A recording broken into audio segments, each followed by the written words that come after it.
So right now it's time to answer a few email questions that have come to us. It is. These are people who have communicated with us. This is Sandra, who says, I was talking with a friend about the benefits of coconut oil, and she told me that it was a saturated fat and would raise cholesterol. Is this true? How do you weigh the benefits and risks if something is good for you and bad for you at the same time? You know, the makers of Lipitor have made billions of dollars selling us on the thought that cholesterol is the problem. And you've got, what are some of those others, those statin drugs, whatever. You've got to have cholesterol to make your mind work. Yeah. Your mind works on cholesterol. You've got to have it in your brain. You have to have a certain amount. Your body makes cholesterol. And it's not the cholesterol, it is the stress. It is the inflammation that causes the problem. Now, coconut oil is extraordinarily good for you, but so are eggs. And to worry about a little bit of cholesterol is nonsense. Sure, it may bring some, but it's not going to hurt you, because cholesterol isn't necessarily a bad thing. It is the inflammation's the bad thing. All right, what else?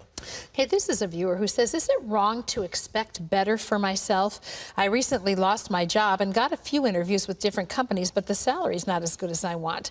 I will only be able to cover my rent and won't have enough to invest or save. Should I take what comes or wait for something better?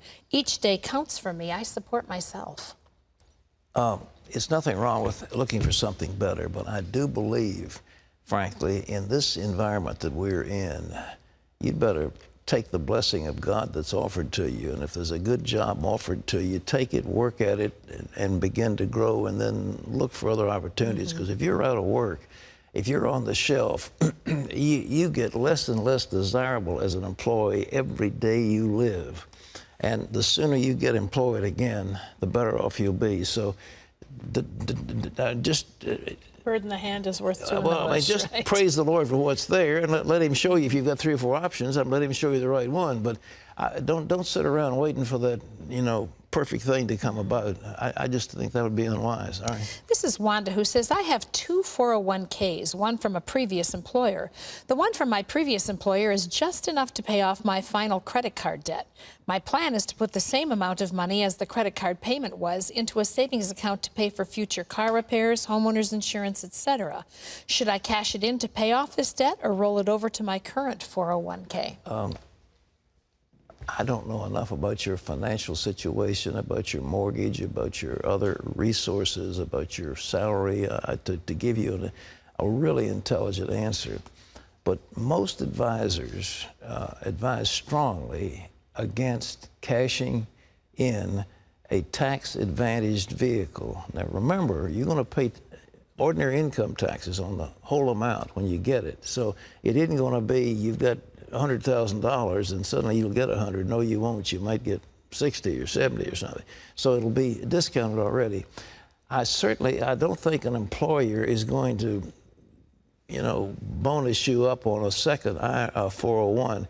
But I do think what you should do is open up a self-directed IRA and put the money in the IRA, and then you'll have tax-advantaged IRA plus 401. And then the time can come, you can switch them all into your IRA. That would be my advice, but at the same time, I don't know enough about your situation. So you can figure the numbers, and the numbers will work out better to pay off your credit cards. Well, here's one from Jan that I think you can answer in the time we have left. Should you tithe on Social Security benefits? Yes. All right. That's short and sweet. Okay. Linda says, I know where to forgive trespasses against us. I have, but I can't forget what's happened. Do I have to socialize with someone after they've hurt me? No, I don't think so. But you've got, in your heart, you've got to forgive. And as I suggested in that teaching we had, start praying for the person. Pray God's blessing on them. Pray God's blessing on them. And all of a sudden, you're in a different mode. Instead of saying, I hate them, keep me from hating them, you're saying, God, reach out and bless them. Change their heart. Bring them into yourself. But you can do that without them coming into your circle. Yeah, you don't have to get back into somebody who's nasty, and those things are corrosive, and you don't need that. I mean, you get on with your life. There's nothing wrong with that.